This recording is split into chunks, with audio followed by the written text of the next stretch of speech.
से लेबनान तक फिर भड़क उठी जंग की ज्वाला।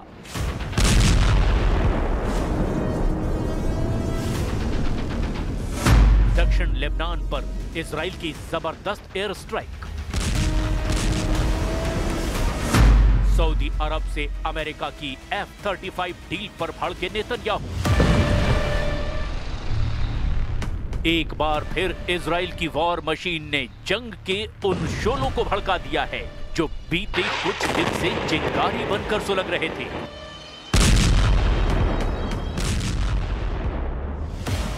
ये उसी नए ट्रेलर की तस्वीरें हैं जिसे इजराइल डिफेंस फोर्स की तरफ से जारी किया गया है।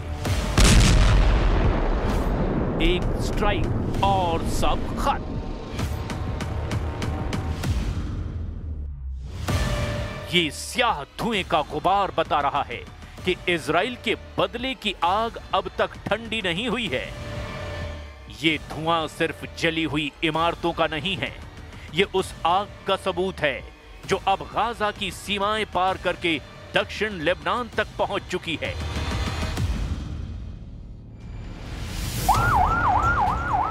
चीखते सायरन, भागते लोग और आसमान से बरसती मौत, ये वही इजराइल है जिसने चेतावनी दी थी कि अगर उसके दुश्मन चुप नहीं हुए तो फिर वो उन्हें चुप कर देगा।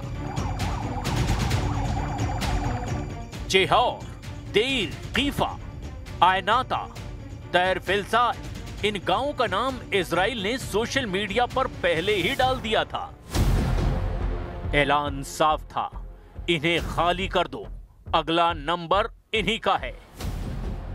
और फिर वही हुआ, एक के बाद एक एयर स्ट्राइक, जैसे किसी स्क्रिप्ट के मुताबिक तैयार की गई लिस्ट पढ़कर हमला किया गया हो। दिन में भी धमाके हुए और रात को भी इजराइल के बारूद ने लेबनान की कई इमारतों को धराशायी कर दिया। दक्षिणी लेबनान के टायर से आई ये तस्वीरें गवाह है कि इजराइल किस तरह की तबाही पर आमादा है।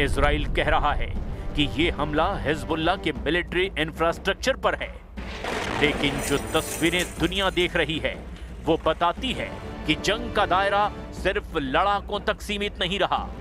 इजराइल का दावा है कि हिजबुल्लाह दोबारा सीमा पर तैयारियां कर रहा था, लेकिन लेबनान का कहना है कि वो पहले ही अमेरिका फ्रांस की बनाई शर्तों का पालन कर रहा है।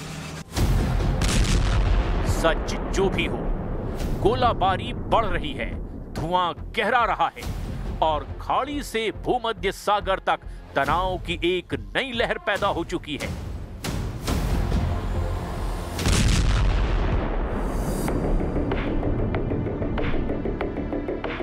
इसे समझने के लिए सीरिया बॉर्डर से आई इन तस्वीरों को भी देख लीजिए। इजराइल के प्रधानमंत्री बेंयामिन नेतन्याहू ने सीरिया में तैनात इजरायली सैनिकों से मुलाकात की। इस दौरान इजराइल के प्रधानमंत्री ने कहा कि ये मिशन न सिर्फ रक्षात्मक है बल्कि आक्रामक रूप से भी अहम है और हालात किसी भी वक्त बदल सकते हैं। אנחנו מייחסים חשיבות עצומה ליכולת שלנו, גם ההגנתית וגם ההתקפית כאן, שמירה על בעלי בריתנו הדרוזים, ובעיקר שמירה על מדינת ישראל ועל גבולה הצפוני אל מול גולן. זו משימה שיכולה להתפתח כל רגע, אבל אנחנו סומכים עליכם. ואנחנו מאוד, ואני מאוד מאוד מעריך את לא רק את מה שאתם עושים, אלא גם את העובדה שהמשפחות שלכם מתגייסות לזה. אני רוצה להעביר לכם תודה, לא רק מממשלת ישראל, אלא גם מאזרחי ישראל, ממדינת ישראל. תודה רבה לכם. ये दौरा ऐसे वक्त में हुआ है जब अमेरिकी राष्ट्रपति डोनाल्ड ट्रंप ने कहा है कि उनकी सरकार इजराइल के साथ मिलकर सीरिया से रिश्ते सुधारने का काम कर रही है। इससे पहले सीरियाई राष्ट्रपति अहमद अल शरा, जो कभी अल कायदा कमांडर रह चुके हैं, उन्होंने व्हाइट हाउस में ट्रंप से मुलाकात की थी। उधर जंग की इस नई आग को F-35 लड़ाकू विमान की भी हवा लग चुकी है, क्योंकि रिपोर्ट्स बता रही है कि अमेरिका सऊदी अरब को F-35 लड़ाकू विमान देने की तैयारी कर रहा है। ट्रंप की तरफ से जब से इस खबर को पुख्ता किया गया है, तब से यरूशलेम में हलचल तेज है। इजराइल की वायुसेना ने साफ कह दिया है कि यह डील उसके एयर सुपीरियरिटी को सीधे चुनौती देती है। इजराइल दुनिया को बता देना चाहता है कि आसमान में उसका दबदबा सिर्फ एक रणनीति नहीं, उसकी राष्ट्रीय सुरक्षा का बेस है।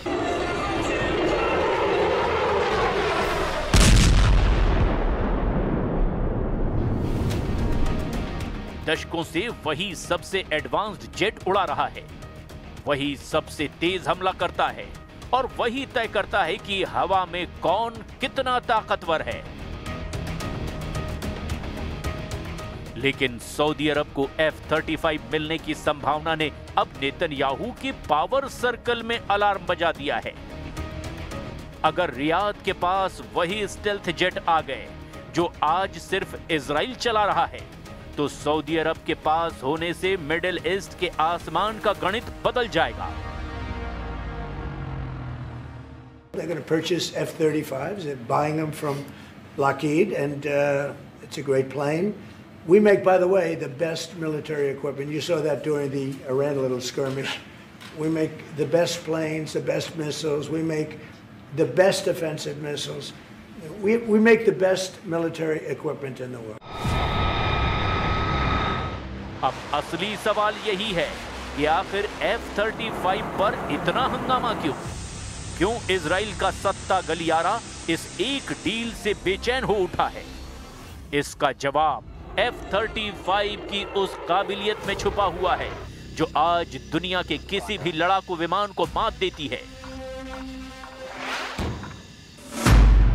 F-35 कोई साधारण फाइटर जेट नहीं, यह आसमान से गायब हो जाने वाला हथियार है।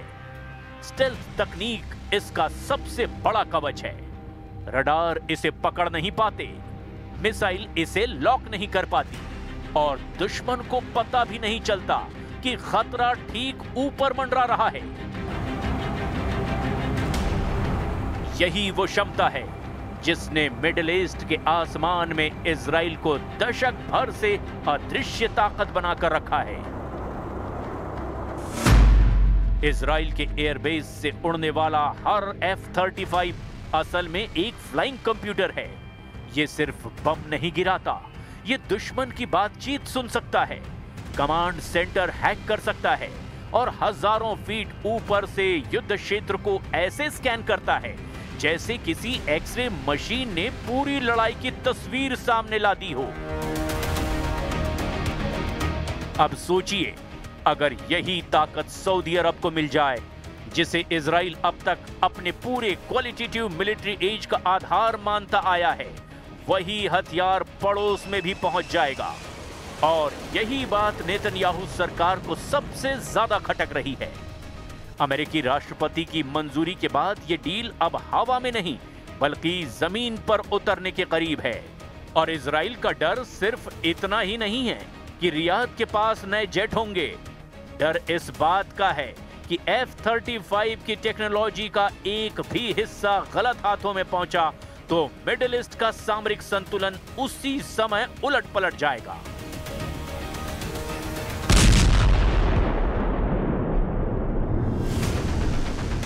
अमेरिकी खुफिया एजेंसियों की चिंता भी यही है कि सऊदी और चीन की बढ़ती निकटता कहीं इस हाई एंड टेक्नोलॉजी को कमजोर ना कर दे। अगर जेट का डेटा, सॉफ्टवेयर, सेंसर या स्टेल्थ कोड लीक हुआ तो F-35 की पूरी बढ़त खत्म हो जाएगी और सबसे ज्यादा नुकसान उसी देश को होगा जिसने इसे सबसे पहले अपनाया, यानी इजराइल। और इतना ही नहीं, सऊदी अरब को मिलने वाला ये पैकेज सिर्फ 2 स्क्वाड्रन का नहीं बल्कि एक ऐसे सुरक्षा गठजोड़ का हिस्सा है जो ट्रंप प्रशासन खाड़ी देशों के साथ करना चाहता है। इजराइल को डर है कि कल को यूएई, कतर या मिस्र भी इसी कतार में आ गए तो वो मिडिल ईस्ट में इजराइल सोलो पावर वाली अपनी रणनीति खो देगा। अब बात करें इजराइल की असली बेचैनी की, तो उनका कहना है कि अगर रियाद के पास F-35 आया तो वो सिर्फ बचाव के लिए नहीं रहेगा। सऊदी की निगाहें ईरान पर है और ईरान की निगाहें हर उस देश पर है जो उसे चुनौती देता है।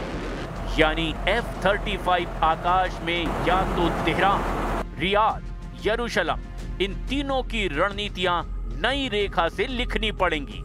इजराइल की वायुसेना ने अपनी पोजीशन पेपर में साफ लिखा है कि अगर मध्य पूर्व में कोई और देश F-35 उड़ाएगा तो ये हमारे एयर सुपीरियरिटी के केंद्र में चोट होगी। यानी बात सिर्फ एक जेट की नहीं, बात उस बढ़त की है जिसने अब तक इजराइल को हर मोर्चे पर मनचाहा ऑपरेशन करने की हरी झंडी दी है।